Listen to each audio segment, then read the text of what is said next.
কোটা সংস্কার আন্দোলন চলাকালে গত ১৮ জুলাই রামপুরায় পুলিশের উপর পরিদর্শক অনুপ বিশ্বাস ইটের আঘাতে মাথায় আহত হয়ে প্রায় ২ সপ্তাহ হাসপাতালে ছিলেন।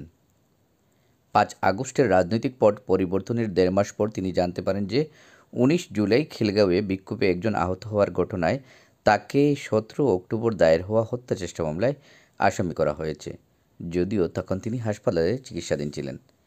এক সহকর্মী পরে জানান তাকে ১ লাখ টাকা ঘুষ দিতে হবে, টাকা না দিলে তাকে হত্যা মামলায় ফাঁসিয়ে দেওয়া হবে। অনুপ নিজেকে নির্দোষ প্রমাণ করতে পারার ব্যাপারে আত্মবিশ্বাসী ছিলেন, এ কারণে ঘুষ না দেওয়ার সিদ্ধান্ত নেন তিনি। অনুপ বলেন, আমি যখন হাসপাতালে মৃত্যুর সঙ্গে লড়ছি তখন জানতে পারি আমাকে হত্যা চেষ্টার মামলায় আসামি করা হয়েছে। যখন আমি হাসপাতালের বিছানায় অজ্ঞান তখন কিভাবে এই অপরাধ করলাম প্রশ্ন রাখেন তিনি। অনুপ বলেছেন, টাকা দিতে অস্বীকার করায় পরে তাকে একাধিক হত্যা মামলায় আসামি করার হুমকি দেওয়া হয়। আন্দোলন চলাকালে আহাদুল ইসলাম নামের একজনকে গুলি করে হত্যা চেষ্টার অভিযোগে দায়ের করা মামলায় অনুপকে আসামি করা হয়। এই মামলায় মোট ১৭৯ জন আসামির মধ্যে ৩৬ জন পুলিশ। সুপ্রিম কোর্টের জ্যেষ্ঠ আইনজীবী জেটাই খান পান্নাকেও এই মামলায় আসামি করা হয়। পরে তীব্র সমালোচনার পক্ষে তার নাম বাদ দেওয়া হয়।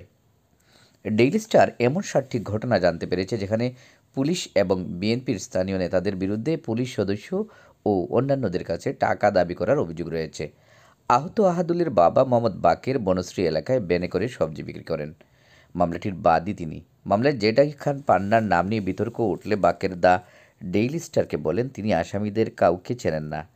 বাকের মোবাইলে দ্য ডেইলি স্টারকে বলেন জসিম নামে একজন আইনজীবী এবং আরও কয়েকজন আসামিদের তালিকা তৈরি করেছেন। আমি কেবল এফআইআরে সই করেছি। আমি আমার ছেলের জন্য ন্যায় বিচার চেয়েছিলাম। আমি মামলা করার জন্য তাদের সাহায্য চেয়েছিলাম। আইনজীবী জসিমের ব্যাপারে কোনো তথ্য দিতে পারেনি বাকের। বিভিন্নভাবে চেষ্টা করেও জসিমের খোঁজ পায়নি দ্য ডেইলি স্টার। ওই মামলায় অভিযুক্ত কয়েকজন পুলিশ কর্মকর্তার অভিযোগ তাদের কিছু সহকর্মী স্থানীয় বিএনপি নেতাদের সঙ্গে মিলে একটি চাঁদাবাজ চক্র তৈরি করেছেন। সহজে ফাঁসানো যাবে পুলিশের এমন সদস্যদের টার্গেট করছেন তারা। নাম প্রকাশ না করার শর্তে তারা বলেন এই চক্রের সঙ্গে জড়িত পুলিশ কর্মকর্তারা ছাত্র আন্দোলনে দমনে সক্রিয় ছিল। এখন তারা আওয়ামী লীগ সরকারের সময় তাদের অপকর্ম ঢাকতে বিএনপি নেতাদের সঙ্গে হাত মিলিয়েছেন। ব্যক্তিগত আক্রোশ ও সুবিধা আদায়ের জন্য কিছু পুলিশ কর্মকর্তা পরিবর্তিত পরিস্থিতিতে এই সুযোগ নিচ্ছেন। টাকা না দিলে আরও হত্যা মামলায় ফাঁসিয়ে দেওয়ারও হুমকি দিচ্ছেন তারা।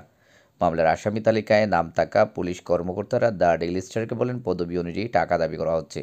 পরিদর্শকদের কাছে ২ লাখ টাকা, উপপরিদর্শক ১ লাখ টাকা ও সহকারী পরিদর্শকদের কাছে ৫০,০০০ টাকা দাবি করা হয়।